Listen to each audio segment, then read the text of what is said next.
I want to make a contribution to this science, and that's what it's about with me, right? And often enough,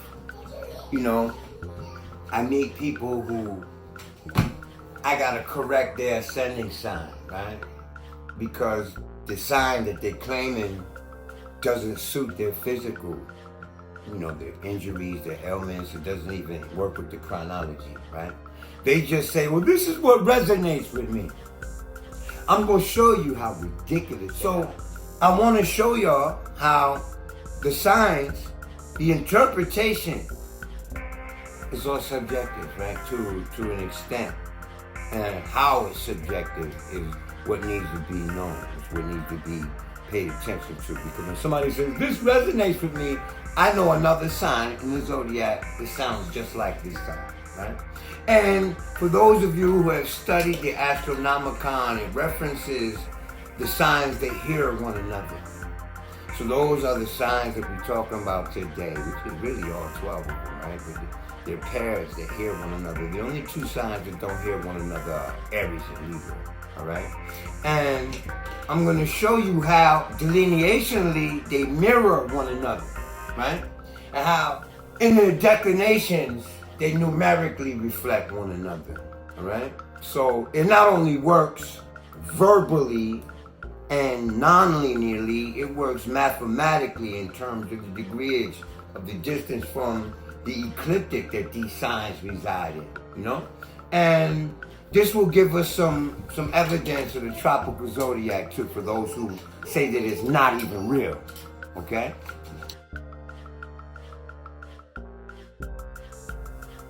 And I'm gonna do this in stages. So if you're taking notes or you download the video, you're gonna see, because I'm gonna have to erase this. It's not gonna stay up here for the duration of this dissertation. Right? I hope my signs, my glyphs are legible enough for you. It works like this. Pisces and Taurus hear one another. Aquarius and Gemini, they hear one another. Capricorn and Cancer, they hear one another. Sagittarius and Leo hear one another. Scorpio and Virgo hear one another. There is no sign like Aries, and there is no sign like Libra, all right? Now, I'm not talking about people here, so you don't get the feeling special, okay? Because that's stupid too, right? Pardon me for being on this jump on a stupid ass mission, but I get tired of people coming to me trying to dictate what I should think about the zodiac when they haven't even studied, they haven't even contemplated these facts that are easily recognized, all right? So I'm going to show you how Pisces and Taurus hear one another, how Gemini and Aquarius hear one another. And this it came to me, I thought I discovered it, right? Because I was doing the declinations and matching delineations. And then when I got wind of the Astronomicon in 2014, I think it was, right? I was blown that I didn't discover it, that it was an ancient consideration, all right? So you should have that, or rewind. Pisces, and I'm going to use numbers, all right? Whatever you can say about Pisces, you can say about Taurus. In other words, I can give a Taurus a Pisces read and give a Pisces a Taurus read. And as long as I'm using the delineation without mentioning any zodiac signs, they are twins, all right? But they're twins like your left hand and your right hand. Now I'm going to show you first how this is the analemma, okay? This right here is the equinox. Right? This is the 9 that represents the equinox. Aries, east, and Libra is west. All right? Now, this is 0 degrees. Right? Everybody knows that the ecliptic runs here. And on the first day of spring, And on the first day of autumn, the sun is here, moving north. And then the first day of spring is here, moving south, right? So once it gets to 11 degrees, right? Once it gets to 11 degrees, this is south, right? And this would be 11 degrees north, right? Look up the analemma. Don't take my word for none of this, man. That's the stupid thing to do too, right? Just because I said it, and you think that I'm a master or an expert, so you want to just take what I say and run with it. Don't do that. Look up analemma. It's spelled differently. Sometimes it's spelled with 2 M's and sometimes it's not. Google will direct you either way, right? All right. Now, this is the beginning of Scorpio at 11 degrees. And this is the beginning of Virgo. You see? Oh, oops. Okay. Right? This is Taurus. And this is Pisces. Okay? Now, when you understand the analemma, when you look it up, this is really not about the analemma as much as it is declination. But the north and south movement of the sun, because the earth leans. So when we're on this side of the sun leaning, the earth, the rays hit us at a specific angle. When we're on the other side of the sun leaning in the same direction, it hits on a different declination. It's why it looks like in the wintertime, the sun is lower in the sky than it is in the summer. It's higher in the sky, right? All right. And this degree is 20 degrees north. And this is 20 degrees south. This is the beginning of Sagittarius. Really, there's 3 degrees here, so it would really be down here, right? But at any rate, I'm not drawing a portrait. I'm conveying information, right? Sagittarius and Aquarius, okay? And you got Gemini, Cancer's here. And Leo is here, right? And Capricorn is here. This is 23 degrees, right? This is 20 degrees too, right? This is 23 degrees. Now, the sun in the summer appears to move 23 degrees north of the ecliptic, the celestial equator, right? And down here, it reaches 23 degrees south. So this is really, it's like 23 degrees and 46 minutes, I believe. Actually, every 7,200 years or so, it tilts another degree, right? So at present, it's at 23:46. But that's 46 degrees in all, right? Now this explains the seasons, the equinox, and why the tropical zodiac remains regardless of the constellations. Because really, in my understanding, the signs are rays of the sun. And depending on where the sun is in his yearly course, depends on how close we are to him. And being closer or further gives the variation that creates the signs of the zodiac, all right? But at any rate, now, they mathematically concur, north and south of each other, like your right and left hand. I have to interject this idea so you can conceptualize the enormity of this concept. There are 12 signs of the zodiac in the paradigm that I subscribe to. Right?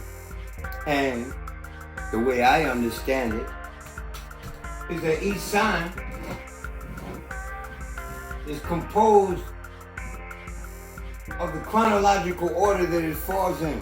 In other words, I don't just look at Pisces and say Pisces means this and that Pisces is this, because Pisces, the chart for Pisces and the sign of Pisces operates in its functions. Each one of the houses is the function of the sign. So Pisces is Aries in the second. I can't consider Pisces without considering the functionality of Aries in the second. I can't consider Pisces without, and I made a video about this already, so I really don't want to be redundant, right? So, if I was to explain each sign according to how it hears itself, I would be explaining all 12 signs of each sign, right? Of each sign in its composition for the rest of the sign. That's 144 combinations, which would have this video like 2 hours long. So I want to keep it short. I'm going to give you the means by which to make the proper consideration in order to conceive of this concept, so in order to understand it, right? And it's going to take you some practice and some application, all right? So first, I want to show you how a couple of the signs hear one another, and the means by which I use to make the comparisons can be applied to all of the signs of the zodiac, all right? And you'll understand if you apply yourself to it. Believe me, I'm only here talking to people who's going to apply themselves to it anyway. You know, you have to practice beyond what you see me elaborate on, or any author or any astrologer. You have to apply it yourself. It's like learning how to swim. You know, you can watch me swim all day, but until you get in the water, you don't know nothing about kicking your feet and staying afloat and moving through the water, right? So, I showed you in the first segment, or in the first take, how the signs hear one another, and I identified which signs hear one another. Here, we're going to examine Pisces and Taurus first, all right? So, Pisces and Taurus. And for brevity, for the sake of abbreviating this entire conveyance, all right, what I'm trying to say to you, I'm going to enumerate the signs. And the houses are already enumerated. And we'll discuss some of the delineations as we go along, all right? Now, Pisces is the 12th sign of the zodiac. And Taurus is the first sign of the zodiac. I mean, the second, pardon. Used to be the first, but it's the second now, all right? And numerically, this is how we're going to identify it, by number, all right? Now, Pisces has the 12th sign in the first place. The little power, or the S, small s, is sign, and P for place, or you want to say cusp, that's fine. I like using the word place, all right? And Taurus has the first sign, which is Aries, in the 12th place. You see? So, Pisces in the first place, or the first cusp in Pisces, translates verbally, delineationally, very much the same way the first sign falls in the 12th place. Aries in the 12th is a lot like Pisces in the first. And why would I say that? Aries is a sign of courage. The 12th place is your undoing, or what you're not doing, or what you miss, right? What is unknown to you, what you don't realize about yourself. And you can really Google meanings of the 12th house, or you can Yahoo search it, or use any search engine to find various authors elaborating on what the 12th house means. So I don't have to go into all that, right? The 12th sign in the first place understands the first sign in the 12th place, right? Aries being courage, 12th place being what you lacking, Pisces being the sign of fear, first place being projected. So the projection of fear and the lack of courage in your actions is pretty much the same thing. I mean, wouldn't you agree? If not, fine. All right. And Pisces has the first sign in the second place, right? On the second cusp, Aries is the first sign. So we get the first and second combination. Okay, here, Taurus has the second sign in the first place, right? Second sign, Taurus, first cusp. First sign, Aries, right? 12th sign, Pisces in the first place. First sign in the second place, Aries, right? So the 1, 2, 12, 1, 1, 2, 12, 1. This works for the entire arrangement of both signs. If we consider the first place or the first cusp to be the focal point or the ruling sign of the chart, right? Then Pisces has second sign, which is Taurus, in the third place of communication, mentality. And Taurus has the third sign, which is Gemini, in the second place. So the combination 3, 2, and 2, 3, right? You know that lyric by Snoop Dogg, I got my mind on my money and my money on my mind. Then that reminds me of this situation here. Because the second place is the place of money, right? It points to your materiality. And the third sign, Gemini, points to your mentality, your mind, right? The human mind, right? And mental processes. So money is on the mind, and the third house is the mind, mental expression, right? And the second sign deals with possessions, money, valuables. So the mind is on the money is on the mind. Same thing, right? What you want, little girl? Alright, let me do this here. My daughter wants to have some say. And we can continue all the way down, right? Gemini's in the fourth place here. So we get the third sign of the zodiac in the fourth place, right? This is home. This is siblings, right?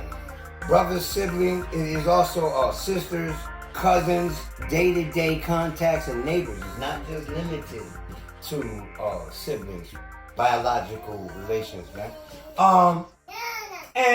And Taurus has Cancer, which is the fourth sign, in the third place.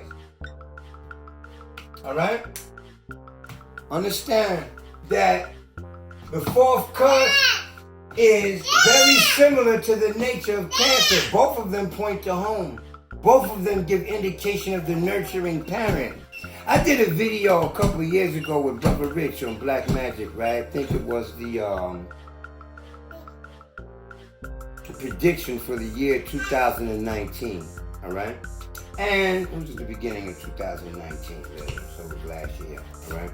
And in the comments, somebody had made mention of the fact that, because I know this person reads a lot of astrology books. He said, yeah, everybody knows that the fourth house is the mother stupid, right? Well, that brother needs to do a little bit more research. You should expand your field of research, man. Because in Arabian astrology, the fourth house was the father, and the 10th house was the mother, right? And in modern astrology, they grasp their methodology largely from Arabian astrology. So if you do your research, you'll discover that, right? So this is why I said, really, the 10th and the 4th, this is a sidebar note, right? But the 10th and the 4th describe both parents, man. In some cases, the fourth place is indicative of the father. And in some areas or some circumstances, the fourth place is indicative of the mother. And sometimes the 10th and the 4th describe the mother, especially in single-parent household when the single parent is the mother. And if the single parent is the father, then both of them describe the parent. So it really depends on who the disciplining parent, 10th house, and who the nurturing parent is, 4th house. Or who the parent is who you're most emotional with, right? And the parent who you're mostly learn about the world from, right? Who impresses you with things that you carry into the world. And sometimes you get people who there's a very strong balance there. So the 10th house describes both the mother and the father, and the 4th house describes both the mother and the father. And this should be understood if you are applying what you read. So don't come through my comments talking about everybody knows this because this book says that. How often have you tried that in the street, right? That is the whole thing about this science. You must apply it in order to become adept with it. I don't care how many books you read, how many authors you quote. I could quote 1,000,000 authors about the city of Peking. I ain't never been there. I don't know what it looked like, what it smelled like, or nothing. I just know what he said it looks like, it smells like. Right? I know what this picture illustrates. But if we get another photographer to take it from 100 or 300 yards away, that same area can look very different or capture entirely different details. So understand your experience is what's going to teach you here. And let me address something else before I get back to this comparison. I keep getting questions about what books to read. All of them. You need to read them all. Every essay, every PDF, every book, every magazine article. And then reading it is never enough. You must apply it, because you run out of it, you run out your mouth about what you read in a book, and that's that author's perspective. You don't know what he's applied or what he really knows if he's just repeating someone else. You only know what you experienced. So, let's get back to this, all right? Now, Pisces has the 4th sign, which is Cancer. The 4th sign in the 5th place of love and children, right? And Taurus has the sign of love and children, which is Leo, the 5th sign of the zodiac, right? In the 4th place. So you're gonna find, as you make this comparison and you learn how to delineate each sign, each house, that this is very much the same as this. There's very little difference, very little variation.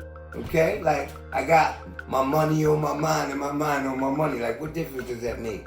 Right? It's the same T-shirt turned inside out. These signs are the inverse, the transverse of one another. So this is why it's said that they hear one another. Like when you're in a conversation and you perfectly understand the person with whom you're interacting, you say, yeah, man, I hear that. You've heard that expression before? He not only heard it, of course he heard it. He means that he understood it fully. So hearing in this case is understanding. So when they say that in the Astronomicon by Menelaus, that these signs hear one another, that's what it's talking about. And in real life, when we look at astrological compatibility, right? Any sign that is of the same element is said to be compatible by virtue of the trine, right? By virtue of the 120-degree aspect between the 1st, the 5th, and the 9th, or any 3 signs that are of the same temperament, right? Any signs that sextile, this is a sextile symbol, right? It's in the chart would look like this, right? It would be 3 oppositions, really, right? These signs are all compatible.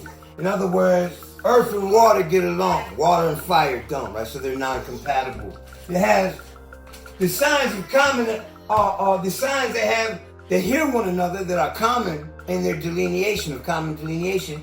They are more compatible with each other than the sextiles and the trines because of the sentimentality or the nature that evolves out of the combination of the energies involved, right? Okay. So, I hope that wasn't too complex, right? So we got Cancer here. We got Leo, which is the 5th sign, in the 6th place in a Pisces chart.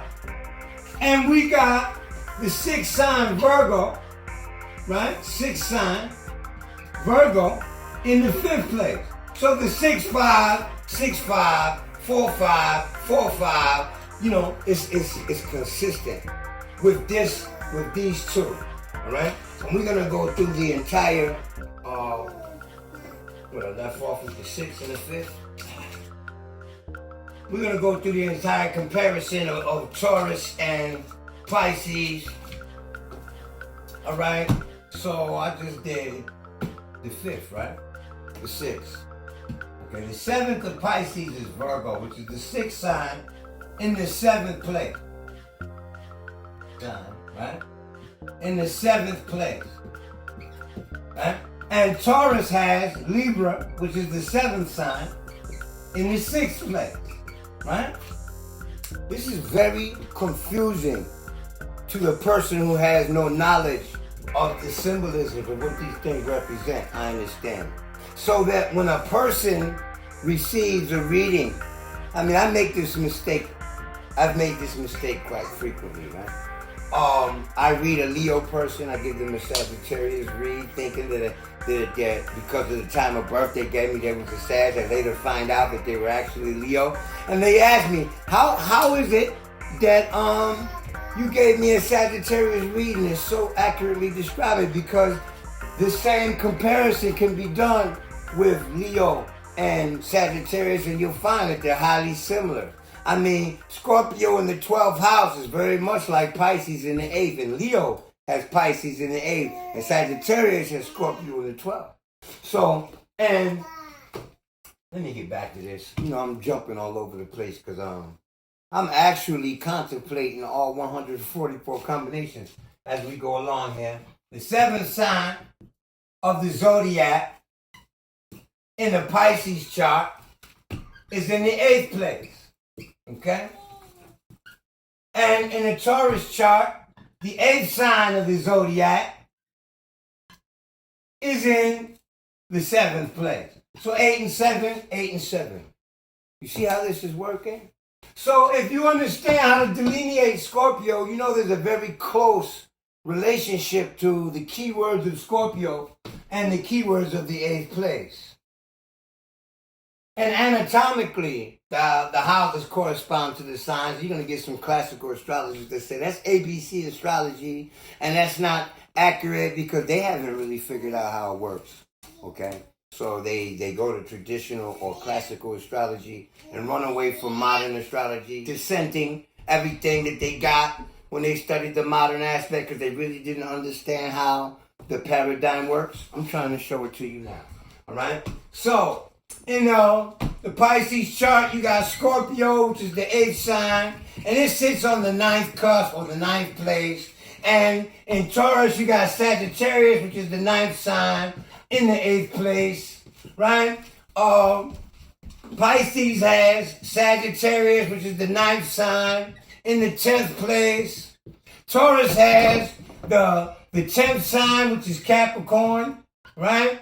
In the 9th place. So Capricorn, which is the 10th sign of the zodiac, is in the 11th place of Pisces. And the 11th sign of the zodiac, which is Aquarius, is in the 10th place of Taurus.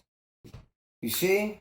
When it's time to delineate Aquarius, that's the sign of friendship, the sign of humanity, or your humanitarianism and your friend tendency is read by the sign on the 11th cusp. So which in Pisces chart is Capricorn. So friends whom you can build with, and friends who can help you reach your goals, it's the same thing. All right. And the 12th of Pisces is Aquarius, right? So Aquarius, which is the 11th sign, is in the 12th place of Pisces, right? And Taurus has the 12th sign in the 11th place. See how this works? All right? And, well, we're done with Pisces, okay? Taurus also has the first sign in the 12th house. I think we addressed that first. So, yeah, we went through all 12 houses.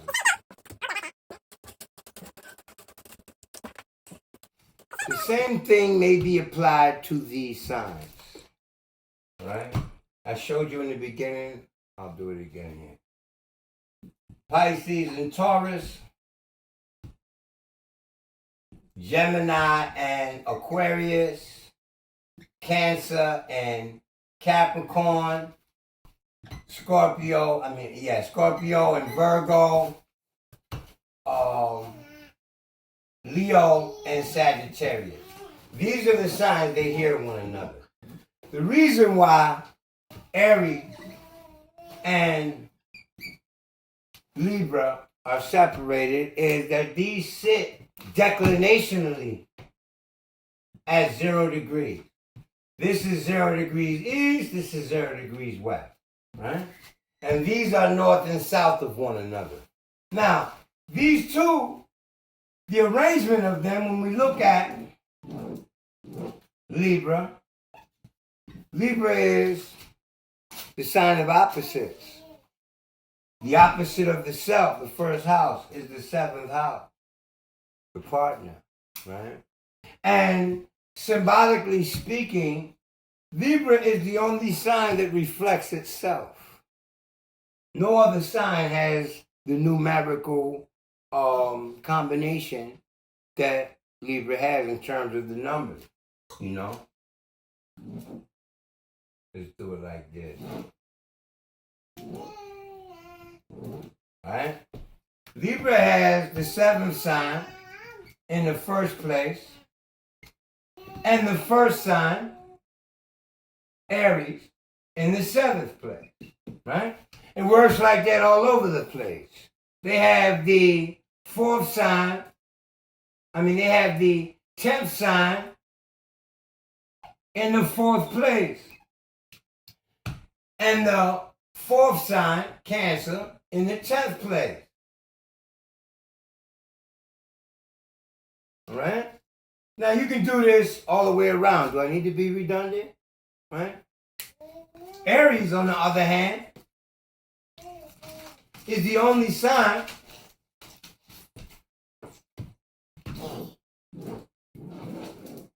Aries is the only sign. It's the quicker way to do it, right? Aries is the only sign that has the first sign in the first place, the second sign in the second place, and so forth. So those two signs hear one another in the fact that they don't hear any other sign. This factorization is the reason why you can read a Sagittarius with the sign of Leo, as long as you don't give any zodiac signs, they wouldn't have a clue. You can read the signs of, for years I called them the signs of common affinity, and not the signs that hear one another. But either way, you know what I'm referencing through this demonstration. The difference that I use is that the eighth cusp, it points to corporal healing processes. And the sign that's there points to the part of the body that does this. So that's where the difference is. Though, for example, Virgo, right, has Aries on the eighth place, and Scorpio has Gemini on the eighth. So when we're matching numbers here, right, they're going to be different. But when we convert the signs and take into consideration their chronological place, because we could even devise a system of astrology where the glyphs don't exist, and we just use strictly numbers.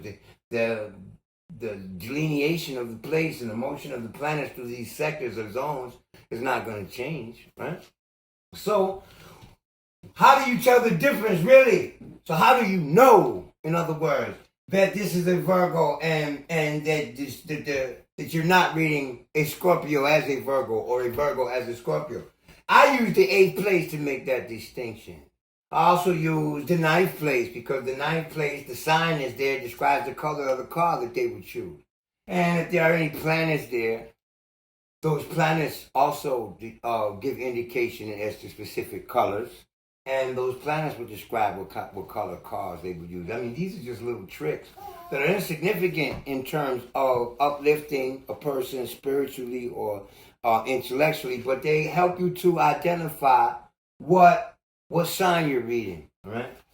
And because of this mix-up, you got so many people that feel that I'm a this rising or I can't be this sign rising because this one resonates. Well, if you're a Virgo, Scorpio will resonate with you. And if you're a Scorpio, Virgo will resonate with you. So the word resonation here is what I got a problem with. Astrology is not a resonate science, right? It's very specific, right? And for you people who fall under the signs that I don't describe today, don't take it personally, man. Timing is a factor here. You can call me at 516-881-6992 any day of the year between 1 and 7 p.m. I'll give you some time and we can discuss it. Let's do Virgo. And since, for the sake of brevity, I'm just going to run through the numbers here, okay? We'll do Virgo and Scorpio, right? Virgo and Scorpio. Virgo has 6 signs in the first place. Scorpio has the first sign in the 6th place, okay? Virgo has the 7th sign in the 2nd place.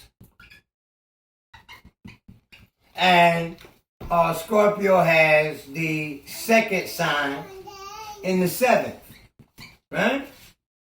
Virgo has the 8th sign in the 3rd. Scorpio has the 3rd sign in the 8th, right? Virgo has the 9th sign of the zodiac, which is Sagittarius, in the 4th place. And Scorpio has the 4th sign of the zodiac, which is Cancer, in the 9th place. Okay? And you know, one indication to show how the signs describe the creatures on this earth as well as the people on this earth is the 9th place is mobility, locomotion, right? Travel. And the 4th place describes the mother, right? Well, scorpions, baby scorpions, ride their mother. They travel through the land on their mother's back, literally. Okay? So for all you Scorpio people who think, well, I'm referencing Scorpio, you know, all you people born under Scorpio who think I'm referencing you. You know, that doesn't apply to me. I didn't ride my mother's back. Well, I'm talking about the scorpion, the creature, not you in this case. And the sign of Scorpio describes scorpions. It also describes surgeons and murder, right? So you ain't killing nobody. Your ass might not even be in law school. Doesn't change the fact that Scorpio is the sign of murder and surgery, right? And surgeons. So, to go on, Virgo has the 10th sign, which is Capricorn, in the 5th place of love. Scorpio has the 5th sign of the zodiac in the 10th place of career. Okay? Sign of career in the place of love. Sign of love in the place of career. How about that? Right? Virgo has the 11th sign in the 6th place. Scorpio has the 6th sign, right, in the 11th place. All right? I know this is redundant, right? The 12th sign in the Virgo chart, which is Pisces, is in the 7th place. Okay? And Scorpio has the 7th sign of the zodiac, which is Libra, in the 12th place. All right? Virgo has the 1st sign of the zodiac, which is Aries, in the 8th place. See, this doesn't even matter what house system you use, right? Because if you're using chronology, the 1st sign being Virgo, then the 8th one is going to be Aries, regardless what house system you use, regardless which house curse falls in that sign, if you're using an unequal house system, right? So I'm using equal signs here, right? Just to demonstrate their nature and the commonality of their nature and how they understand one another, all right? Scorpio has the 8th sign, which is Scorpio, in the 1st place. And Virgo has the 2nd sign, which is Taurus, in the 9th place. Okay? Virgo has the 3rd sign, which is Gemini, in the 10th place. Scorpio has the 10th sign, which is Capricorn, in the 3rd place. Okay? Scorpio has the 9th sign, which is Sagittarius, in the 2nd place. All right? Virgo has the 4th sign, which is Cancer, in the 11th place. And Scorpio has the 11th sign, which is Aquarius, in the 4th place. Right? Virgo has the 5th sign, which is Leo, in the 12th. And Scorpio has the 12th sign, which is Pisces, in the 5th place. All right? This combination works for those signs I demonstrated. This is demonstrated, this was brought to the fore for the reasons I stated and for other reasons. You get people who've been studying astrology for 7 years and never made this observation. So they'll argue with you. They're not the same. I've been doing astrology for 7 years. And, but they have not made this comparison. So understand, there are very few books. The only book I've ever seen it mentioned in, and it was only mentioned, not demonstrated. I had already come to this understanding through the application of the signs and their usage. When I found it in that book, it just confirmed my suspicions, okay? All right. That's the end of this lesson. I hope you enjoyed it. Click subscribe if you're not subscribed to my channel. Go to my Instagram, Cosmo361. Right? And follow me there. You can go to Facebook.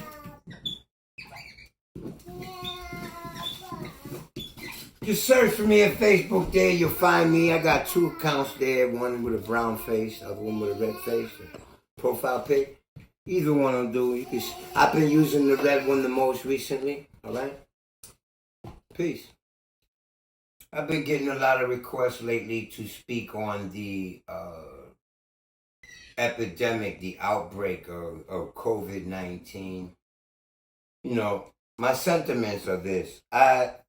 I used to go on, I was a guest and I used to appear on, and I was the astrologer on KTL radio at Blog Talk. And we discussed back in 2012, when Neptune entered Pisces, I discussed how outbreaks of disease and how the legalization of drugs and things that pertain to Neptune and Pisces. I discussed this already. So I've gotten a lot of requests lately in my DMs and in my inbox and in my text and on my page at Instagram to elaborate on the COVID virus situation. And basically, I discussed this 7 years ago. Okay? So, and I used a chart from May. Actually, I made the measure back in the year 2000 with the Saturn-Jupiter conjunction in Taurus. This chart, from this date, this chart will give indications for approximately 30 years, all right? About a month or two short of 30 years. So, they talk about the infection of the lungs is really the blood, the structure of the blood. And this chart from this date shows the conjunction of Jupiter and Saturn. And I use this chart to elaborate on that in 2012. So y'all go to KTL Radio on Blog Talk and go through them archives and listen to them. And I made different mention on several occasions back in 2012 and 2013 about the outbreak of epidemic and things of this nature. So I'm not really in a rush to elaborate on it again. That's how I am. I discussed the distant future and put it on the record so that it can, I can get the recognition for already having discussed it. It is, to me, aggravating to discuss things, and when I came to the fore with it back in 2012, I wanted to discuss it then, right? I am now researching things that will concern us 7 years, 30 years in the future. Some things are 180 years into the future. So that's what it's going to be, right? I'm not going to do a video on COVID, not a full one. I'll show how this chart gives indication and what measures I use to do it. The video is going to be about the measure. The example I'm going to use is the COVID virus, right? So That should be coming soon. Be patient. One.